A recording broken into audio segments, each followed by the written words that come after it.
Bam, Nicole. And welcome back to the Homemade Podcast of Sports with your host, Jay Pops. Guys, I told you that we was going to get to it. It took me a while. It also took E a while, man, as you guys can see. He's on vacation in a beautiful, North Carolina, you said out there? Yeah, we're top sale. Okay. All right. Go ahead. Yeah, man, go ahead and say we had, man, vacation. So us in no way.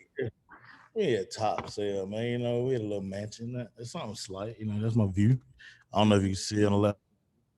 I'm in the kitchen. It's a big kitchen. That is a big kitchen, though. Yeah, man. You know, everybody talking about Aggies paying players. So I said, I might as well go on vacation. Might as well, because hell, hey, look, they've already paid the players, so hell, I'm pretty sure the players Good. on vacation too right now. Yes, sir. Jimbo somewhere out here. Yeah. Look, with the jeans on. With the jeans on, man. So that there was a really, really big topic. Of course, man, so this here. So we got the SEC what is it, discussions or something like that they doing right now. Yeah. I guarantee you this year, if I was not off work with the baby girl and the kids and my wife, of course, I would have never known. Well, I'm lying about that. I wouldn't have known about these meetings. Have I would sat there and been intrigued in the meetings? Most likely not. But I have the time to actually keep up with a lot of stuff now. And man, look here, man. We sat here and talked for almost 40 minutes. Never hit the record button. So you all forgive me on that. Eden already said, man, hey man, you fired. That was a long discussion. We was into it. Man, we were talking about the Texas A&M rivalry that is now gotten renewed. So it's an SEC rivalry now. I'm hearing from a lot of Texas fans this year now, and which is so crazy to me. And I'm sorry. The topic of this discussion that me and E is going to have is about the A&M wide receivers and also just A&M in general, man. You know, we're talking about some things in the past history, how far A&M could have been right now, even if they didn't have Jimbo Fisher at the moment. You know, just things like that. But we talking about the Texas A&M rivalry, man. And what's crazy to me is this here. It finally got renewed. It's been since 2011. So it's now 2022. So it's been about 11 years now since we've played them. A lot of those Texas fans, including the players, the ADs, things of that nature. And we're just talking about football now, of course. A lot of those guys want to play Johnny. I'm not gonna lie to you, especially after they seen that first year of what Johnny did. Texas wanted to undoubtedly play A&M and see if they can beat them with Johnny. Yeah. And which I respect, you know, because if I was in the opposing team as well, I want to get out there with the best. I mean, he was a reigning Heisman Trophy winner. He was a dog. I guarantee you this here. You think about Johnny and Kevin Sumlin in the Big 12 that year. Did you think Kevin Sumlin and his Texas A&M football program would have went out there and won the national title? It would have been hard. I mean, even when we played in the SEC, we weren't really we were a prolific offense. I would say scoring wise, we scored a lot of points, but we couldn't stop nobody. You know, so it was either blow somebody out or get up by 30 and lose by 4. A team like with Kevin Sumlin, man, bro, it was like, oh, everybody's screaming and kicking and screaming. Oh, we're going to do this and that. And then November hit, and it's like, we forget how to play football. I don't even want to talk about it. It made me sick in my stomach. But Kevin was a good coach, good offensive coach. I think he would have been more prolific. Career would have been longer in college football at the FBS level if he would have just stuck to being the offensive coordinator. To me, it's like it was too much on his plate. Okay. So just specifically going back to that first year. in which our defense was good. We was top 25. For ones that did not know, this is our first time in probably, I want to say, since the RC Slocum days, and we're talking about like the 90s RC Slocum, where our defense landed in the top 18, I believe. First time ever in a very, very long time. We're talking about 20 years worth here. Landed in top 20. That defense, probably won't see that defense for a long time. But anywho, that ain't the point. So go back to that first year with Kevin Sumlin. We're talking about and you know what? Hold on, let me redirect myself before I go forward. I say you probably won't see that defense for a long time. Expect that defense. Expect the defense now that's coming in under Jimbo Fisher and DJ Durkin and all those guys. Expect that defense to be in top 10 probably for the next 5 to 6 years going forward. All right, I'm talking about literally top 10 everything. Oh, yeah. And if you're going to do top 10, you most likely have to do what Alabama and Georgia are doing, the LSU's when their defense was off the chain, stuff like that. I'm just saying that part. But anywho, now let's stick to the subject at hand. So you take back to that first year, Johnny was with Kevin. We got Cliff. He off the charts. Like you say, offense going crazy. Our defense was actually ranked in top 25. I had to go back and look at that. We had like a top 25 defense. We lost them 2 games. Was that total? Was that total defense? Total defense. Total defense? Okay. Total. And what was crazy to me, so we did score a lot of points. The game I think you specifically talking about, but we gave up a lot of points. So Louisiana Tech. Yeah. Damn. At that time now, I think Louisiana Tech was ranked, if I'm not mistaken. I don't know if they was ranked or they wasn't ranked. I don't know what the deal was. Yeah. Well, I would say, man, Louisiana Tech gave us a shootout. That was a pure shootout, and we were in Louisiana. It was hard. They say that Independence Bowl get real down there. I'm assuming so. We ain't been back since, so it must be real. And we have it. We have it, man. What's crazy is that they played A&M several times. Now, of course, we hold the record. But they played us several times, man. In that time, I think when they knew that Johnny was coming, and it was an SEC team, they threw it all out there. They gave us all we could handle. Now, go back to what you said.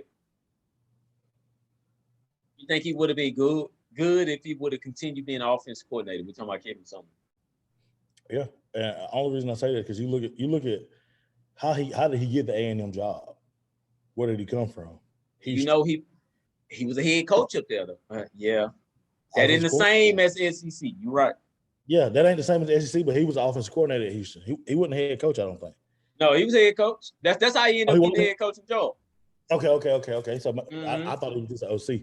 Okay, so I mean, it's a different ball game, but that's why I say he was known. When people say Kevin Sumlin, the first thing people say is, "Oh, he had an explosive offense. Oh, his offense scored a lot of points." Mm-hmm. You know what I'm saying? So he was known for that. So when you step up to a new level, new league, your responsibility get bigger.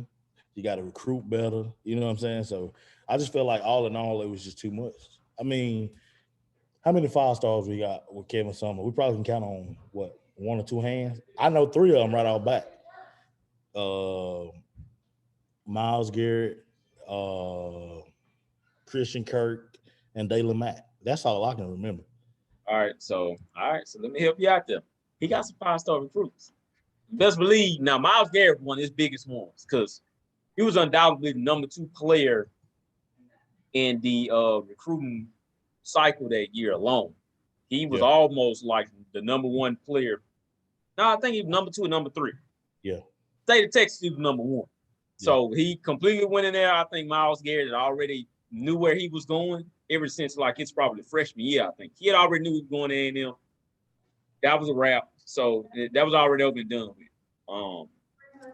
Now, back to the 5 stars. You said Dalen Mack, Christian Kirk. And Myles Garrett. Ricky Seals-Jones was a 5-star. But he got hurt. Remember, he got hurt. He did. He didn't play. But let's count up the ones he got. Kyler Murray. Okay, he transferred out. We all know that. Kyler. They don't count, man. They left. So all right, so you don't even But, with the other. Oh, I got you right here. Why they signed with A&M, they came to A&M. What happened? Why did they transfer? Because it was what? Oh yeah, yeah. He couldn't handle it. Yeah, it was unbalanced. Too much on his plate. Yeah, and I can't think of the other guy name, man. The guy that transferred to Houston went to go be quarterback up there. I can't think of his name. Kyle Allen. I already said it. Kyle Allen. Yeah, he's still in the league. He's with the Redskins. Still with Carolina? Oh, he went to the Redskins. Mm-hmm. Okay, that's crazy. But man, think about what we just said.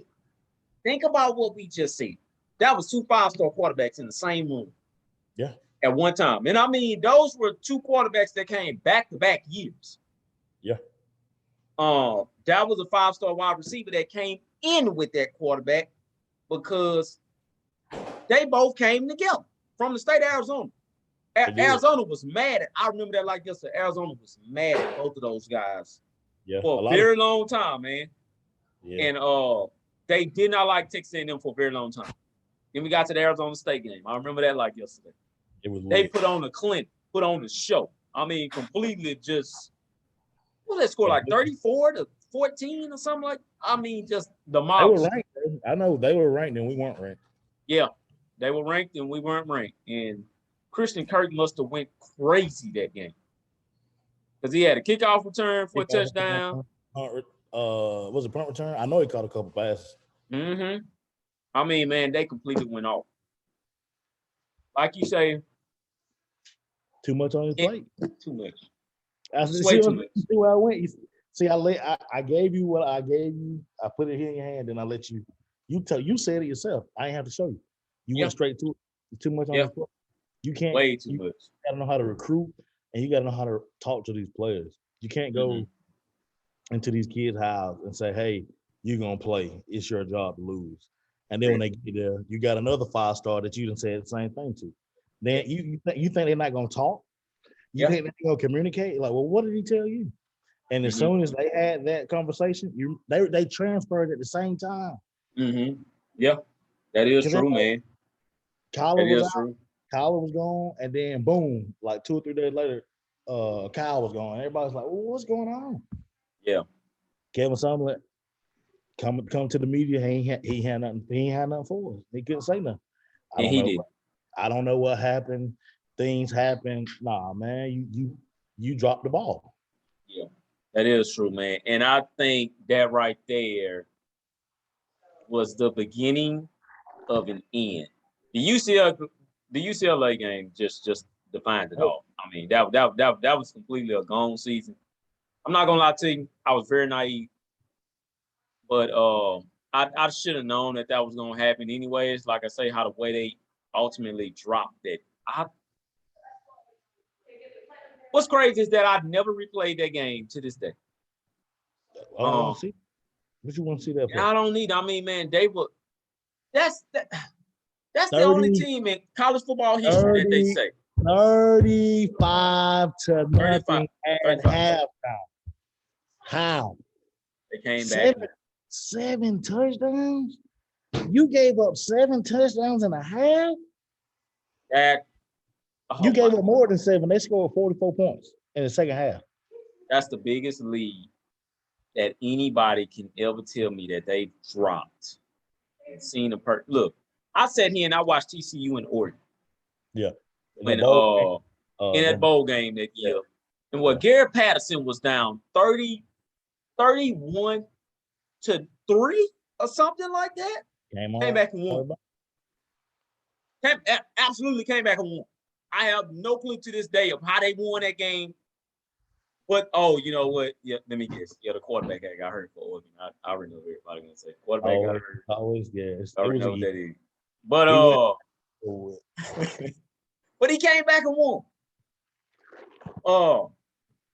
However, that UCLA team and the TCU team, man, you can put them both on the field right now, and TCU will probably leave them in a. It probably would. No, ain't no problem. They would have left them in the dust. But like you say, you go back to A&M, UCLA. Do you not know how lopsided of a matchup that was to begin with? Period. In which it started out like it was supposed to. I mean, bro, they could not stop nothing. Nothing. I would have ran them same. He had a Kevin. This is why I tell you he would have been prolific as an offensive coordinator. Kevin Sumlin ran 6 plays. Probably the first quarter. I broke the film down. He ran 6 plays, just flipping the formation and putting people in motion. Could not stop it. Why would you go away from it? Why would you change? Second half, he come out. Now we drop him back. The whole first half, he was rolling Nick Starkel away from pressure or rolling him away from the strong side. Don't make sense, man.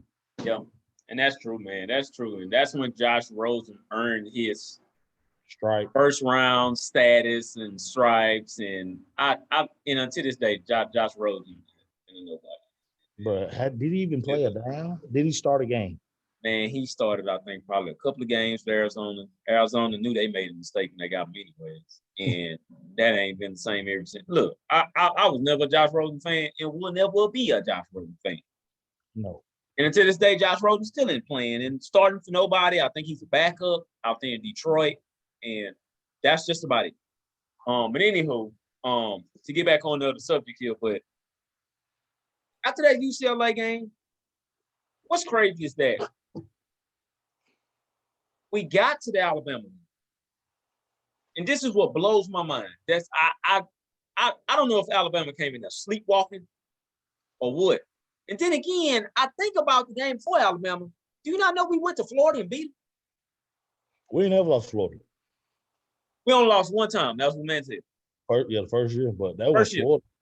Ever since then, we've been on a roll against Florida, and it ain't nothing that Florida can do about it. They got to wait till later on this season to see what they're going to do about it. They played 3 times down here. We only played in Florida once. Now, that there is what gets me too. We only played Florida once down there in Gainesville, in which I would love to see A&M back in Gainesville. I'm not going to lie to you.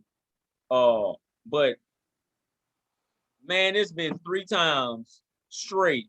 I think ever since that Mandel victory, Florida hadn't gotten a victory over us since. We got a victory over them when they had all those first-round picks.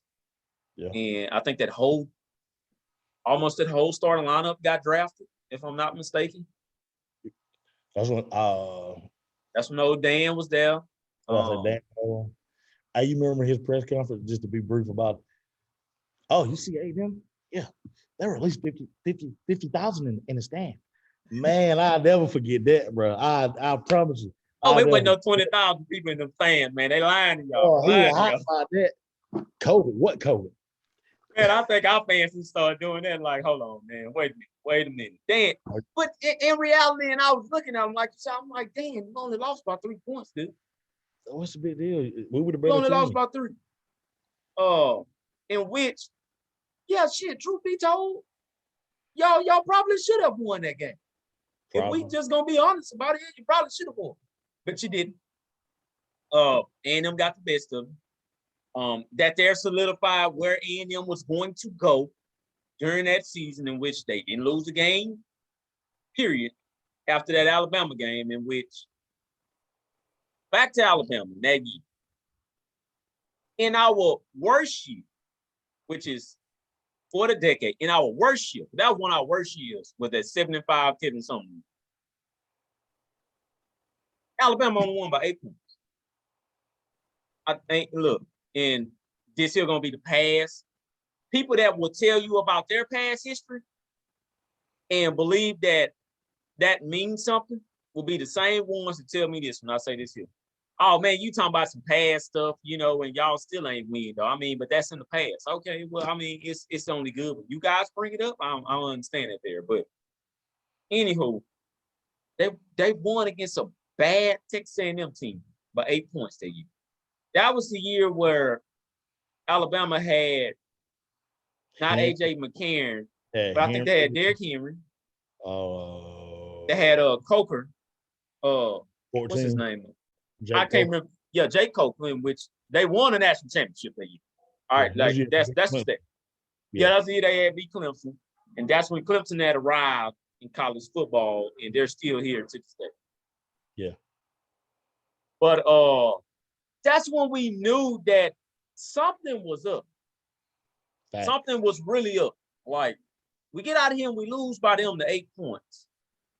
We lose to UCLA by like what was it, 3 points? They beat us by a touchdown when they came back. Remember they got the 2-point conversion. Yeah, that's what it was. And guess who was the corner? I don't remember. Still on the roster, still playing. Is it Miles Jones? Yep. Gave up that play. Miles Jones is a 6-year senior, man. You were that was Miles Jones freshman year. Yep, in that back. Bro, I remember the play the back left corner. All he had to do was jump. That's crazy. So, you know what's crazy is that Miles Jones been around ever since Summerlin got let go. I would say this year about Miles Jones. He's been here for 6 years now. He's been through the Mike Elko defense.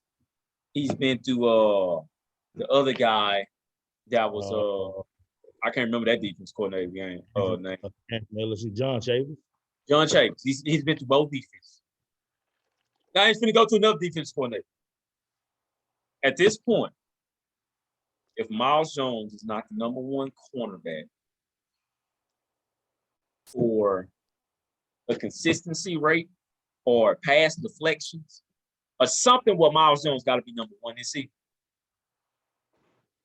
At that point, man, look, Miles Jones is gone after this season. That's just that. He's gone. Yeah. He can't transfer, he can't anything after this. After that, that's the last season. That's 50 miles in college football. I will say that he may just be asleep. All right. We by far have the most experienced cornerbacks coming into the league this year. I would say we have the most, other than, bro, we got, man, people don't understand, bro. Like, I guess I'm tired of people talking about our D-line being young. Our D-line is not young. They're not. They've just been in the wait. They've been, it's a rotation. It's not everybody looking to see one player play the whole game. We didn't expand it from that. You can't win like that. That don't work. Call Kevin Summerlin and ask him. Yeah.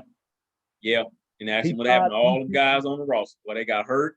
It was way too much inexperience coming in, and boys can run over. I'm not gonna lie to you, man. They got run over. And like you say, and what we was talking about this before. And I hate bringing up Alabama every time we talk, but that's you know how they say holy grails? That's the holy grail of a football team in college football. It's a standard. They got 7. Who got more than 7 rings? Yeah. That's all you got to say. They got 18 national championships over there. Obviously, something didn't work for all these years. All right. And like I said, like I told people before, we just want one. We just want one. No. But we have to get the formula in order to get one already. We just want one in the current FBS model. Yeah, in the modern day. Champion, in a modern day. All right. And this is what Texas like to, knock us down on, and other college football teams in general. And I'm not gonna say they all follow the lead, but I mean, yeah, man, they got a point. Okay, we don't have them right now, so we're still trying to find that model. We're still trying to find that coach, in which I believe we have the coach now. And it's only a matter of time. But like you say, it depends on that defense, man. Georgia can tell you that. Hell, they just won one with the defense. Alabama can tell you that. They won one last year with their defense. They beat the hell out of Ohio State 56-24, 52-24. Yeah. In which Ohio State's a very good football team. Way too much talent. Hey, you got what you got. Hey, they had a dog at receiver now. They had the Heisman winning receiver. They did. Hey, you got Hey, they got outplayed. They got outplayed, got out coached, got out physical. Everything. And I'm not gonna act like this is nothing that Ohio State haven't seen before, because we've seen Ohio State losing the national championship by multiple scores before. Yeah. Ironically, it's to an SEC team. But we also seen them whoop Oh no, well we won't count that. That was Oregon. You talking about against Oregon? That was a blowout, but in that, you remember they played them in that championship the year that Mariota won. I'm still gonna count that. I'm still gonna count it because they undoubtedly whooped the hell out of the Heisman Trophy winner that national championship game. The game was close at first, but ultimately Ohio State said, "F this. My players better than your players are." Look, I know this. In order for you to win, you have to continuously outschool. Yep. In order for me to win, I'm finna out physical your ass, and it ain't nothing that you can do about it. That's all they did. They had it at 15 years. Somebody ran up the sideline every time. I think he had over like 250 yards, 2 or 3 touchdowns. I think that sold him in the draft. Remember, he came out after that year. Yeah, and then what? They came back that following year, and I'm not going to say he wasn't as good. He just didn't have that same team around anymore. And see, this is what people deals with. This is what head coaches deal with. Although Nick Saban is acting like a little crybaby, and we ain't gonna talk about that anymore. Yeah. He undoubtedly is the only, you know what, him and Dabo Swinney. But only him because, Lane Kiffin and crime. But I'm saying, like, these are the only 2 coaches that are in the current in the current mode of college football that can say that although they've lost such and such, they have come back the next following year, rebuilt it, back to the college football playoff. Rebuilt it again, back to the college football playoff. Lincoln Riley as well, although he's got it blown out, almost all 3 of them. He's one of the very few coaches. There's only 1, 2, and 3. Nick Saban, Dabo Swinney, and Lincoln Riley. Yeah. Those are the only 3 that can say, I've lost players, came back, went to playoffs again. Lost players again, came back, went to playoffs again. Who's going to be the next coach? Okay, Kirby Smart has got to be. We all understand that it took 3 years for Kirby to get back to college football playoffs, man. Yeah. That's a long time. It is.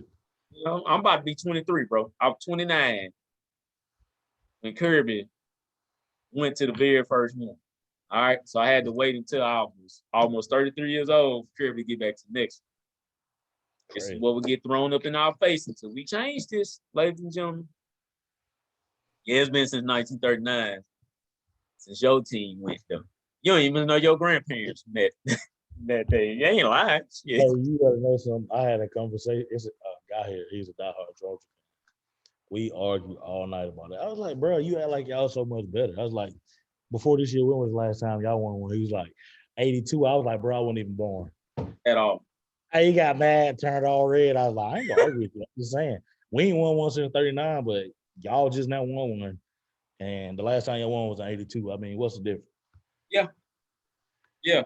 Oh, what a number of years in the drought. Wow. Yeah, like, I mean, it still took you 40. What? It's 82. It took you 30 something years. Yes. And you done had a roster the last 4-5 years. Yeah. We ain't never had the roster. We just got the roster. We just now got it. So we're going to continue to build. Yeah, this is our first ever number 1 class. Okay, yo. All right, y'all. Yeah, man, we bought the class. Okay, well, so be it. You know what I mean? Look here. If we bought the class, we bought the class. All I can say is y'all go buy y'all one. I guess. And we're going to keep on going. You know what I mean? So, like I say, man, let's get into who's going to be this wide receiver, lineup. I mean, like, who's going to be the starting guy? Okay, the obvious pick here is Evan Stewart. Okay. I got my starting. So at X, I got Evan Stewart. Then I got slot. I'm gonna go UK Brown. And that's a bold pick. No, it ain't. Did you see him in the spring game? I saw him, but that's a bold pick. And he ain't been on, bro. He haven't had the opportunity. No, he hadn't. But you gonna down Moose Muhammad? Nah, I'm gonna put. I got Moose. See, this is why I love Jimbo. Jimbo receivers gotta learn every receiver position. You want to get on the field, you better know how to run a Y. Because if I change the play and you on the field and we in a hurry up, you got to be interchangeable. Mm-hmm. And that's why it's so hard for players to play for Jimbo. It's a Everybody, pro style. yeah, it's a pro style. Everybody can't play in a pro style offense. At all. I got with all our guys being cerebral and smart. I got Evan at X. I got Yuki slot. I got at Y. What's his name? I forget his name. Give me a hint. He's coming in. Oh, the freshman. Oh, you talking about Chris Marshall? Oh, he started. Ain't no way that boy on the sideline. Ain't no way. Bro, Okay. you cannot put a 5-star receiver. He got to replace Demons. He gonna be just as good as Demons. With all due respect, Demons was a dog. He came in, he sat, he fought through, he finally got his chance, he got on the field. He wasn't put it all together. He wasn't that great. He didn't put it all together. He did not put it all together. And a lot of people will say this here. Well, he played for under Jimbo Fisher. Man, I'm gonna tell you like this here, man. Demond Dean was committed in the 10th grade. I remember that commitment video like crazy. You hear me? Jimbo Fisher was there. Yeah. He knew Jimbo Fisher. He wanted to play for Jimbo Fisher. I don't know if Jimbo Fisher had been recruiting man ever since he been at Florida State or what. Yeah. But the connection they had ever since junior year. He had committed since junior year. I don't know what connection they had, but obviously it was something. I don't even must know what connection Demond Dean had with A&M here. But it was something. Yeah. He wanted to go there. He stuck with it. He took no visits. I don't remember that young man taking no visits at all. He took no visits anywhere else. And he came, like you say, sat, waited his time. I don't know who told him to do this. He sat, waited his time, and was like, no, I want to play for him. I want to play with them. Yeah. Because one day, somebody's going to break out at quarterback, and we're going to go on the national title. I think that was in the back of Demon's mind. However, I say that Demon's did see that playbook, and he was like, oh shit. Hey, man, there's a lot of plays in the playbook. Oh. You know, so that's why he had to sit back for so long. However, I looked at that New Mexico game today. He had the most sure hands probably in that entire wide receiver room. Do you hear what I'm saying? Last year, he had one of the most sure hands, bro. One of the most. Like you say, he just couldn't put it all together. Yeah. That game against Ole Miss, if he would have just made that catch for me. One day, bro. I'm so sick of talking about just that. One time. In the I would have put him on that elite level status. I would have been like, oh, you know what? He a dog. The rankings that he deserved, right? That's why he was the top 20 player when he came out. But I couldn't do it. He never made that play. He never made the play. No, I couldn't do it. Like, now that's why he was a 5-star. Yeah. He looked subpar average. Now, I'll tell you who looked like a 5-star every time they touch the ball, it moved Muhammad. And that's true. That is true. That's why I say,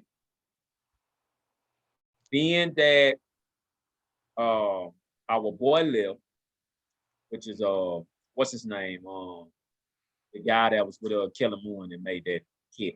Unbelievable catch against Florida. Can't think of his name now. I'm running here. Caleb Chapter. We lost Caleb. Caleb was gonna be my starting wide receiver regardless too. I was like, man, Caleb gonna start. He got the most experience out of all these boys in this room, and he know how to catch the football. Okay, that's gone out the window. He ain't there no more. I won't put Chase Lane as a starter. That's just not gonna happen to me. Chase Lane, like I say, it's a 3rd down threat. If you need him and he's wide open, I promise you, if you throw that ball to Lane and it's right there for him to catch, man, he gonna catch the ball, man, every time. He don't miss wide open throws. He missed a lot of them last year. I sat there and I watched the Colorado game too, man. I'm like, damn, man, we really dropped a lot of balls in this game. There was a lot of balls being underthrown, but it was some balls that Zach put right there, man. Catch the ball already. And I just didn't understand, man. Like, y'all complain about quarterback play, but he hitting you in your hands and you're not catching the ball.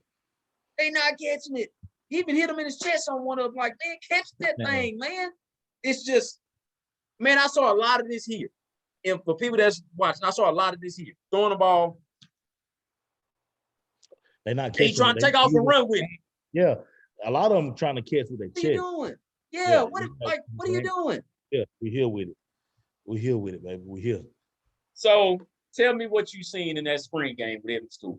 Although everybody keep, oh man, he played against a walk-on defensive back. I don't care about that. The throw was ugly at the end of the day. Well, that was not no pretty throw. Yeah. To go get that catch though. What you thought about? Evan Stewart is a real deal. Evan Stewart would be a first rounder. I look at Evan Stewart almost similar to somebody like receiver. What's the receiver name? He played at he's with the Cardinals now. He played Rondell Moore. He played at Purdue. Mm-hmm. He's elusive. He can run routes. He can play any position. You can put him in the backfield, run a swing, option routes. And then you can just say hut and send him on a go. You can't nobody run with him. But he can make all the catches. He can run all the routes. Mm-hmm. And he's smart. And he makes good decisions. That young man is very smart. Very, very intelligent. People need to understand this. For you to graduate early in the state of Texas, do you not know how much of a big deal that is? I'm talking about graduating early. No, man, I want to graduate early. I want to get on out of here. So I go to spring, so I get ready for the spring camp and being a spring game, stuff like that. That's hard to do in the state of Texas, man. It's not a Texas person that can tell me, oh, no, that ain't hard. No, that is super hard. First off, you got to pass this darn test that the state of Texas not got rid of yet. All right, and there's a lot of kids that are not passing that test still to this day. You got to pass that test, and you have to undoubtedly get all of your credits in order to graduate super early, like the way they've been doing. Bryce done it. Bryce Anderson. I like how you said they're very smart. Yeah. Everybody we recruited in this class, man. Even a lot of people look at. I seen some comments about Walter Nolan, like, oh, he dumb, he retarded. I'm just like, bro, this kid is the #1 defensive tackle in the country. Ain't no way he retarded. And I was like, for y'all to even make comments about a kid like that, who raised you? You know, why did they get so personal with these guys, man? It's all about we talking ball. Anything else is out of my concern. Mm-hmm. On the field, Correct. He a problem. Correct. You're not lying about that, man. You're not lying about that. And it's a lot of Tennessee fans. That's just they're coming for us in general. Oh man, y'all took him away from us. But what was Tennessee gonna do with him? Because they have Josh Heupel. Josh Heupel in sending no defensive player to the first round. Look, I'm gonna go ahead and I'm gonna be real on this. Tennessee fans need to be real on this. I ain't gonna say no player because eventually one of them will come from out there and go in the first round if they just been looking at him for